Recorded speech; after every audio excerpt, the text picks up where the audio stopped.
Hello दोस्तों, नमस्कार। मैं हूं आशीष यादव और अपने यूपीएससी एग्जामपुर चैनल में स्वागत करता हूं। और जो लेकर आए थे प्राचीन इतिहास की सीरीज, तो आपके सामने मतलब वीडियो बाय वीडियो बिल्कुल सीरियल से चल रहे हैं और स्टार्टिंग से एंड तक चलेंगे। तो ये तीसरा वीडियो है। इससे पहले जो 2 वीडियो डाले थे स्टार्टिंग के, तो वो आप जाकर के देख सकते हैं। तो उन वीडियो से अब ये जो चल रहा है वीडियो, तो हम कहाँ पर पहुंच चुके हैं और कहाँ पर ये सेशन चल रहा है, इसकी थोड़ा जानकारी दे दूं। असल में हम मानव उत्पत्ति से स्टार्टिंग हुए थे कि मानव की उत्पत्ति कैसे हुई थी, और रामापिथेकस, ऑस्ट्रेलोपिथेकस, ये मानव के जो रूप आए थे जिनका नाम दिया गया था, उसी क्रम में धीरे धीरे होमो हैबिलस, होमो इरेक्टस, क्रो-मैग्नन मानव और निएंडरथल मानव, ये सब मानव है। लास्ट में जो हम मानव है उनका नाम है होमो सेपियन।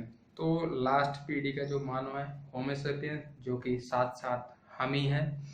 तो इस मानव के क्रम को हमने पढ़ लिया है। अब इसके बाद जो हमारा ये प्राचीन इतिहास स्टार्ट होने वाला है, तो प्राचीन इतिहास को किस रूप में हम पढ़ेंगे, इसकी कुछ जानकारी यहाँ लिखी हुई है। जो कि देखा जाता है कि हम प्राचीन इतिहास को कैसे जाने, किस प्रकार से जाने। तो जानने के कई स्रोत होते हैं, क्योंकि प्राचीन इतिहास में देखा होगा कि जब जानते हैं तो कुछ ऐतिहासिक साहित्य मिलते हैं या फिर कुछ पुरातात्विक साक्ष्य मिलते हैं। जैसे कि हड़प्पा सभ्यता में देखा जाए तो वहाँ साहित्य तो नहीं मिले, लेकिन साक्ष्य जरूर मिल जाते हैं। और जो साहित्य मिले भी तो उनको आज तक पढ़ा नहीं गया। हड़प्पा काल में जो ऐतिहासिक घटनाएं हुई थी, तो वहाँ लिखित साक्ष्य तो मिले लेकिन पढ़ा नहीं जा सका। लेकिन पुरातात्विक साक्ष्य जो मिले, वहाँ पर मटके मिले, गेहूं के साक्ष्य मिले, चावल के मिले, घोड़े की नाल मिली, ये सब साक्ष्य ही हैं। तो वो जब साक्ष्य मिले तो उनसे अनुमान लगाया गया कि इस सभ्यता में भी लोग गेहूं को जानते थे, चावल को जानते थे। तो ये सब ऐतिहासिक घटनाएं हैं जिनको आज भी मतलब पुरातात्विक वेत्ता लोग हैं वो ढूंढते रहते हैं, खुदाई करते रहते हैं। इसी हिसाब से ये स्रोत होते हैं इतिहास को जानने के। तो जो हमारे और भी साक्ष्य होते हैं, स्रोत होते हैं, सिक्कों से देखिए पता चलता है। सिक्के जो होते हैं, तो सिक्कों से पता किया जा सकता है कि वहाँ के राजाओं ने क्या क्या सिक्के चलाए थे। आज के युग में अगर देखा जाए तो कई लोग जो होते हैं तो माया ढूंढा करते हैं। माया मतलब सोने के सिक्के मिल जाया करते हैं, कभी कभी घड़े में भरे या फिर कभी उसमें डब्बों में भरे हुए सोने के सिक्के मिल जाया करते हैं। तो कोई जाकर के यहाँ पर देवता नहीं रख गया है। ये असल में क्या होता है कि पहले जो राजा थे, महाराजा थे, तो वो सोने के सिक्के चलाया करते थे। और जो मजदूर वर्ग या फिर कोई भी वर्ग था जो काम किया करते थे, तो उसको इकट्ठा किया करते थे। इकट्ठा करते करते करते वो एक जगह रख दिया करते थे। कोई ऐसी विपत्ति आ गई, महामारी आ गई, जैसे कि कोरोना चल रहा है, तो उस गांव के गांव साफ हो जाया करते थे, लोगों की मृत्यु हो जाती थी। और जब मृत्यु हो जाती थी तो वहां का जो धन था तो वो वहीं दफन रहता था। तो आज की डेट में जब वहां पर कुछ निर्माण कार्य होने लगता है तो वही धन निकलता है, तो कह देते हैं कि नहीं, हमें माया मिल गई। तो असल में कोई भगवान वगैरह नहीं रख गया। देखा जाए तो इंसानों का ही रखा हुआ धन होता है, जो कि पुराने राजाओं ने वहां पर रखा। पुराने राजाओं ने सोने के सिक्के जारी किए, शीशे के सिक्के जारी किए। शीशा ये वाला नहीं जो देखा जाता है, आईना नहीं, आईना की बात नहीं कहता, धातु होती है शीशा, जो उसके भी सिक्के जारी हुए थे। तांबे, चांदी, पीतल, ये सब सिक्के जारी हुए थे। तो इनसे भी हमें इतिहास के बारे में जानकारी मिलती है। देखिए, मैं इसी क्रम में लिखे हूँ और इसको अच्छे से पढ़िए। प्राचीन इतिहास को जानने के स्रोत, और हाँ, इसको अपने फेयर में भी नोट करते जाइएगा, क्योंकि ये बेसिक है, बहुत बेसिक है और अच्छे से हमने ढूंढ कर रखा है।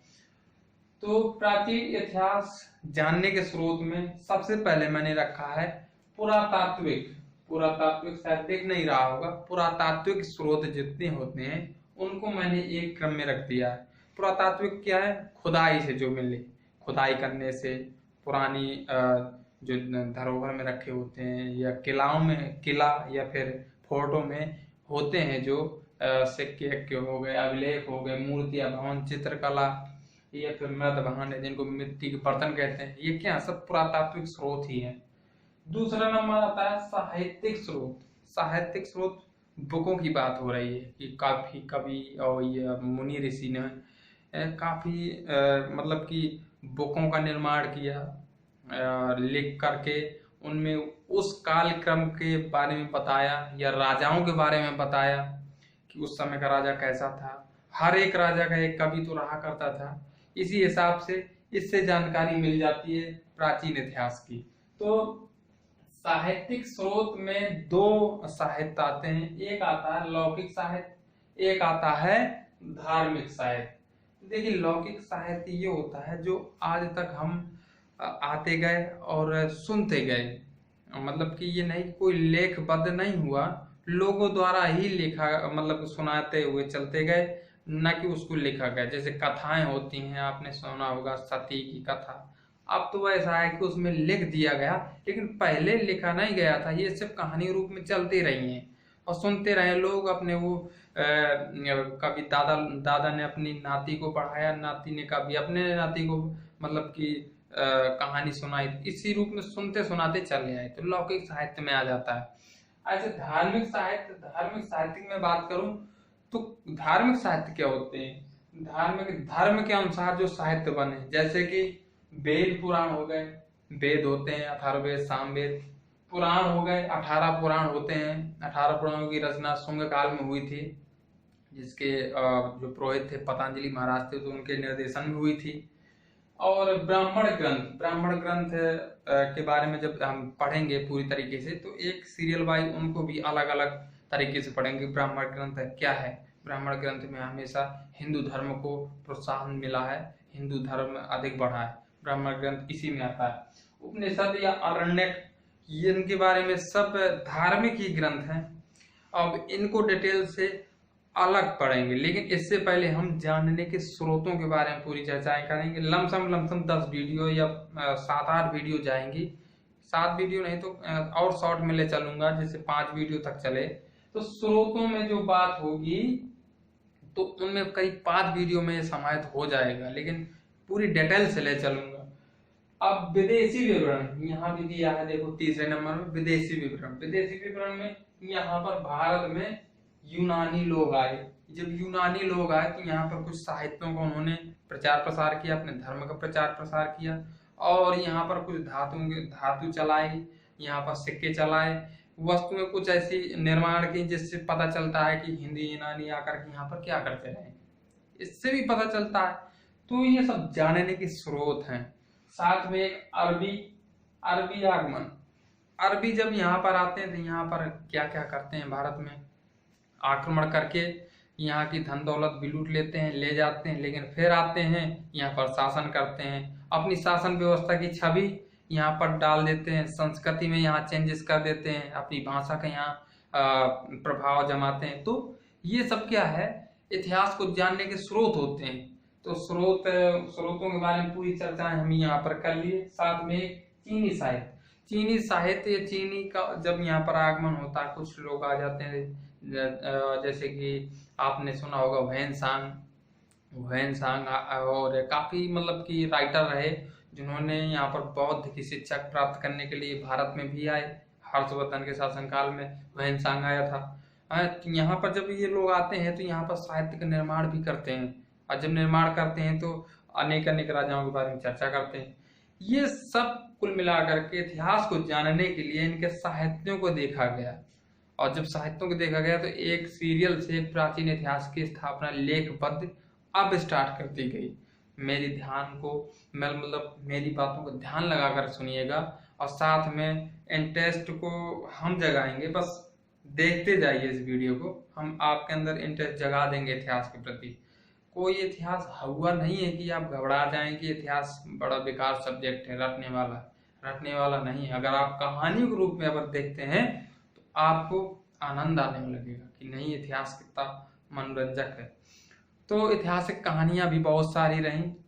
साथ में अगर देखा जाए तो मैंने इस हिसाब से इसको रखा है कि आप कभी अगर निबंध लिखना चाहें किसी ऐतिहासिक चीजों में तो आप लिख सकते हैं। जैसे कि आपने देखा होगा बीए या एमए में कभी कोई इतिहास लिया रहता है तो उसमें सिक्कों के बारे में अगर जानकारी दे दे कि सिक्कों का पूरा विवरण दीजिए, तो उसमें सिक्कों की पूरी जानकारी दी जाएगी। भले ही चाहे अलग अलग कालों में सिक्कों का विवरण कैसा भी रहा हो, गुप्त काल में अलग सिक्के चले, मौर्य काल में अलग चले, कुषाणों ने अलग चलाए, ये सब अलग अलग सिक्कों को चलाए, सातवाहनों ने चलाए, अंग्रेजों ने चलाए और मुगलों ने चलाए। तो कुल मिलाकर के ये है कि अगर सिक्कों की जानकारी देनी चाहें हम निबंध के द्वारा तो हम एक सिक्कों में बड़ा निबंध तैयार कर सकते हैं। इसी हिसाब से मैं एक एक मतलब कि क्षेत्र को लेकर के बहुत विधिवत तरीके से पढ़ाऊंगा, आप इसको समझिएगा।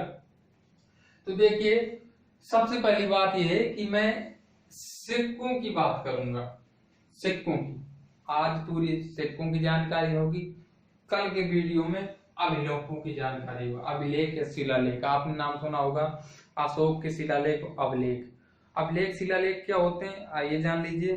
अभिलेख, शिलालेख और स्तंभ लेख।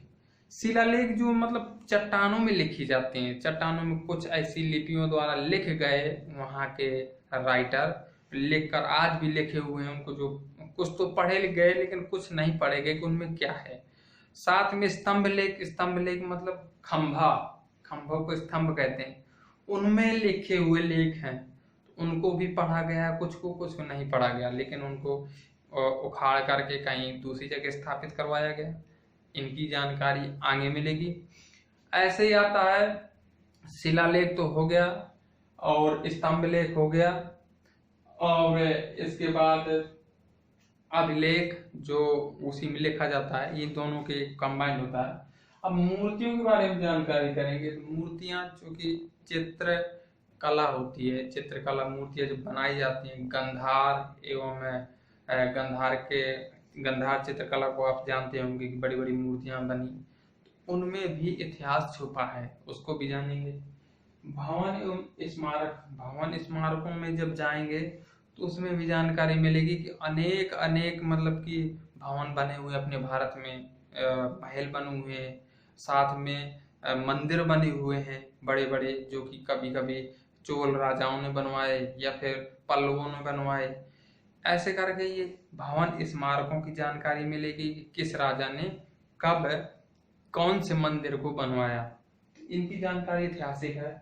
चित्रकला, चित्रकला जब मतलब कि देखते हैं कि गुफा, महाराष्ट्र में जो गुफा है हाथी गुफा, वहां पर चित्रकला बनी हुई है। और हाथी गुफा कह रहा, हाथी गुफा तो भोपाल में है, लेकिन जब वहां पर जाते हैं महाराष्ट्र में एक गुफा है, वहां पर चित्रकला का विवरण मिल जाता है। इसी प्रकार से आते हैं मृदभांड। मृदभांड मतलब मिट्टी के बर्तनों से पता चलता है, मिट्टी के बर्तन घड़ों को कहा जाता है, तो उनसे जानकारी इतिहास को मिलती है कि पहले के लोग किस प्रकार के बर्तनों का प्रयोग करते थे।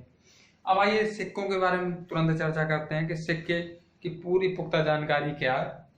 देखिए, सिक्के को अगर हम देखा जाए, इसके शास्त्र को अगर बोला जाए तो मुद्रा शास्त्र कहते हैं इसे, सीधी सीधी बात कहते हैं कि इसको मुद्रा शास्त्र कहा करते हैं सिक्कों की जानकारी।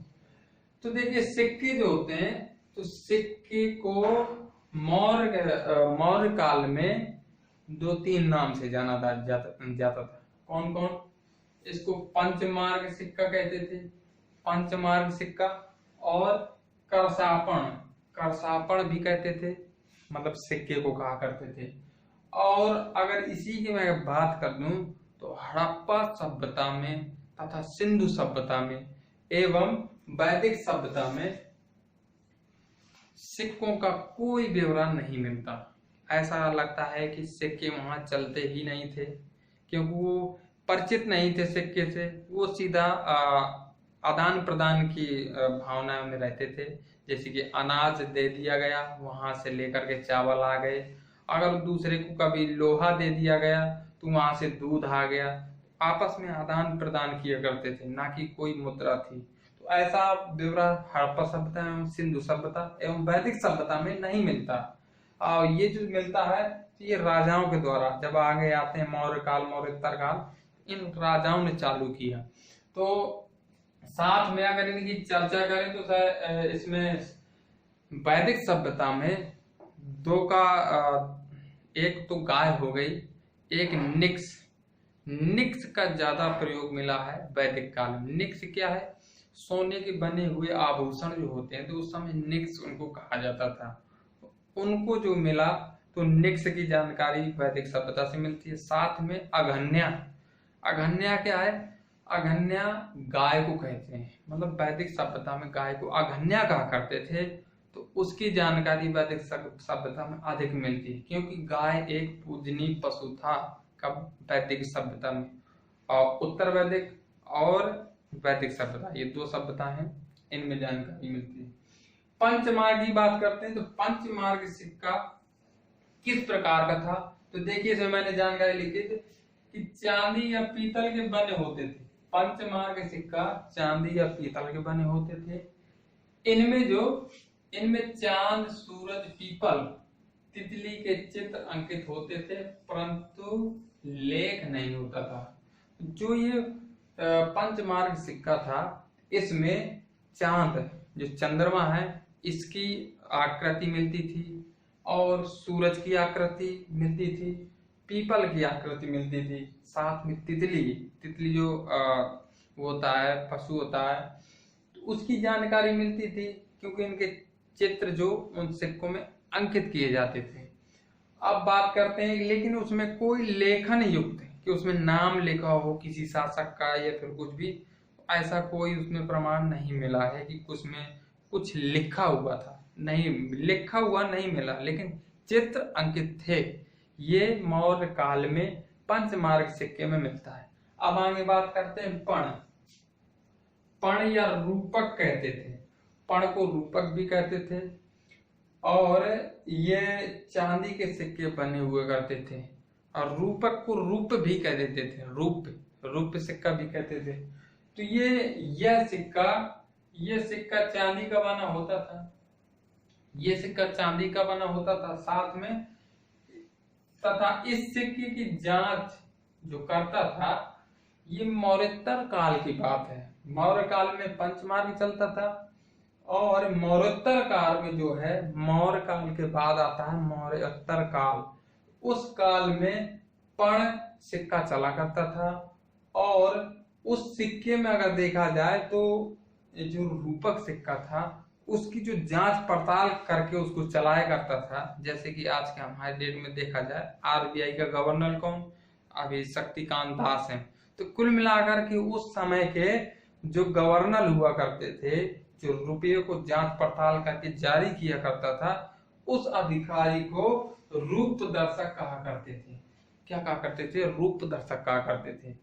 और आज की डेट में अगर हम कह दें तो शक्तिदास जो है तो आरबीआई के गवर्नर है।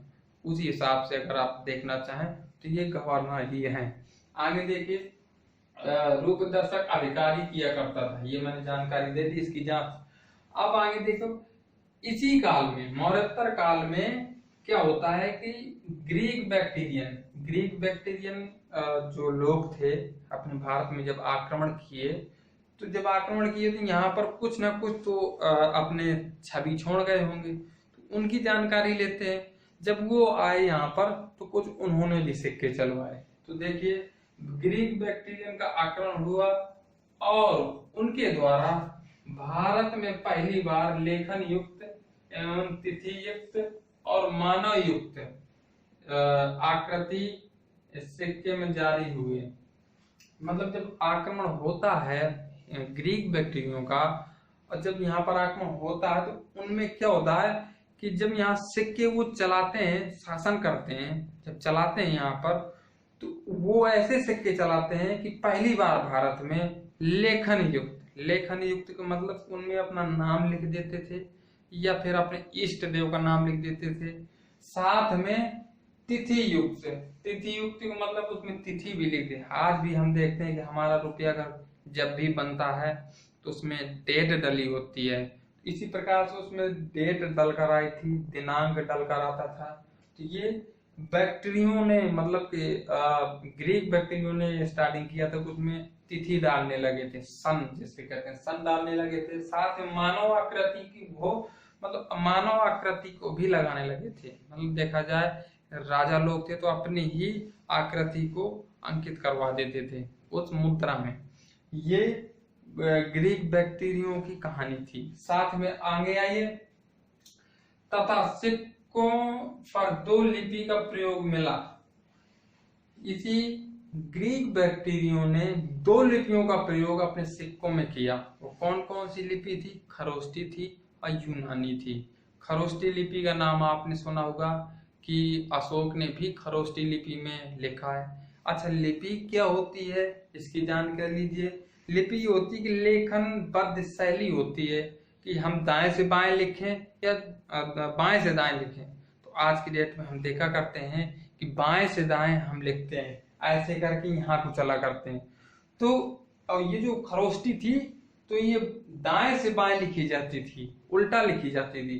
तो ये खरोष्टी लिपि की पहचान है। लिपि का मतलब है ये लेखनबद्ध शैली हुआ करती है।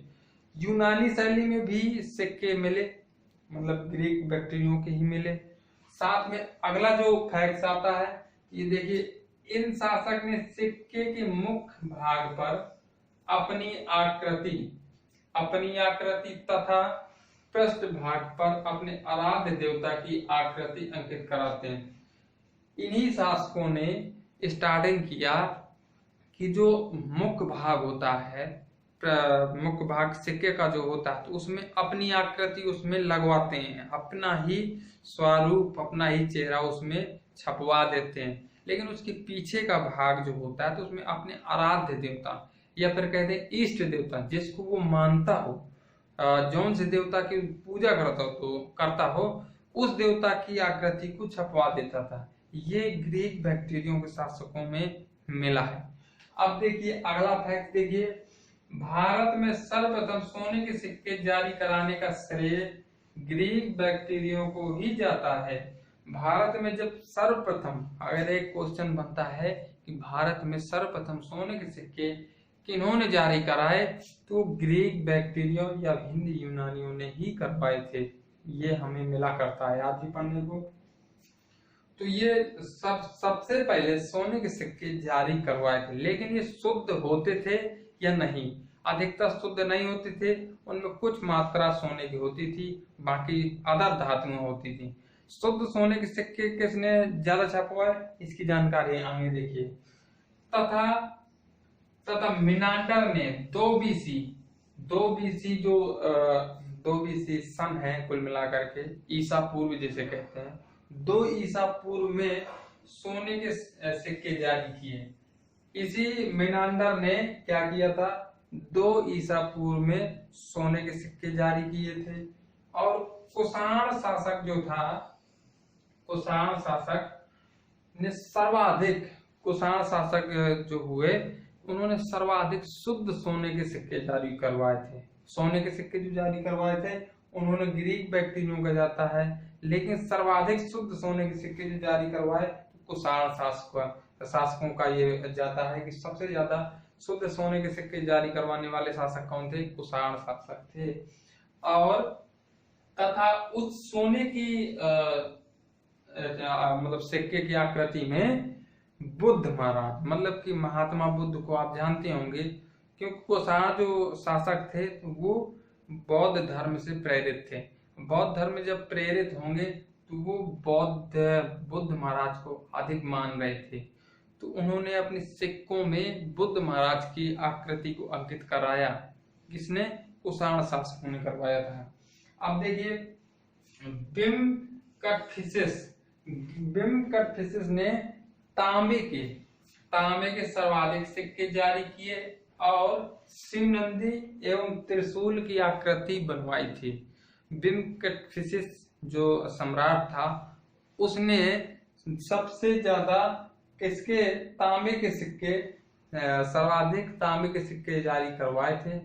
और उसने जो अंकित करवाया था शिवनंदी का मतलब जो शिव जी का वाहन है नंदी, उसकी आकृति बनवाई थी। और शिव जी का त्रिशूल की आकृति बनवाई थी अपने सिक्कों में। ये भीम कटफिशिस की कहानी है।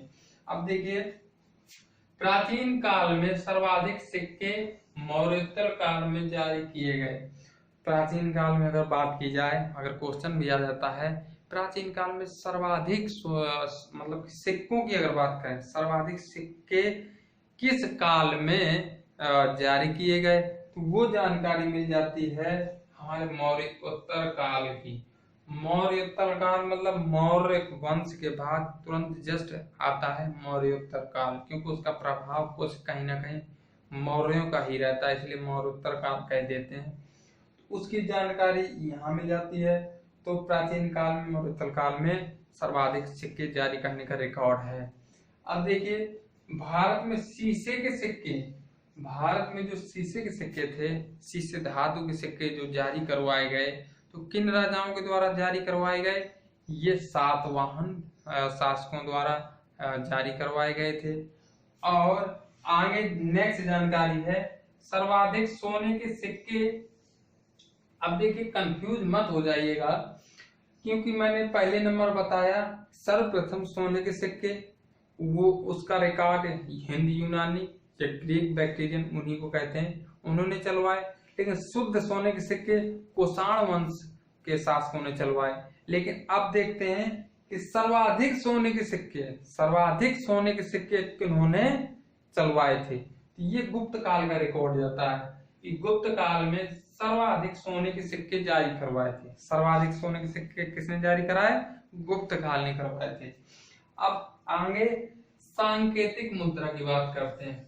सांकेतिक मुद्रा आप नाम सुने होंगे कि सांकेतिक मुद्रा सबसे पहले जो शासक था किसने जारी करवाया था? तो मोहम्मद बिन तुगलक, MBT जिसका नाम बोला करते हैं, तो उन्होंने सांकेतिक मुद्रा का प्रचलन किया था। सांकेतिक मुद्रा का मतलब क्या होता है? इसका मतलब होता है कि जो धातु लगाई होती है, मतलब कि जो सिक्के में जो धातु है, मान लीजिए कि 10 रुपया की धातु है, जो मान लो चांदी है, वो जो सिक्के में अंकित है, जो सिक्के में लगी हुई जितनी चांदी है, 10 रुपये की चांदी है, और जब उसकी रुपया तैयार हो जाए तो वो 20 रुपया का ही बने, मतलब 20 रुपये को तैयार करके बनाया जाए, 20 रुपये की मोहर लग जाए कि ये 20 रुपया का पैसा है, तब कहीं वो सांकेतिक मुद्रा के रूप में आता है।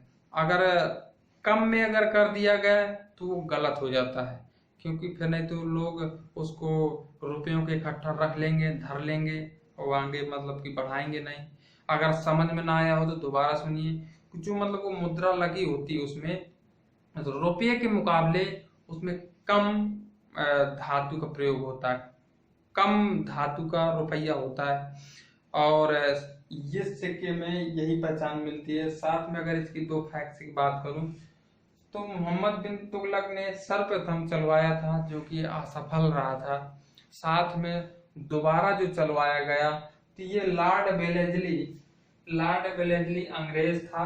1805 में इसने सांकेतिक मुद्रा का प्रचलन करवाया था भारत में। दोबारा सुन लीजिए कि सांकेतिक मुद्रा क्या है, क्योंकि बेसिक समझ आपको होनी जरूरी है। जो सांकेतिक मुद्रा में धातु लगी होती है तो मुद्रा की आधी होती है। अगर 20 रुपया का वो सिक्का है तो उसमें लगी हुई धातु जो होती है वो 10 रुपया की होगी, 10 रुपये की होगी, ज्यादा नहीं होगी, आधी या उससे कम, ये माना जाता है। उसे कहते हैं सांकेतिक मुद्रा।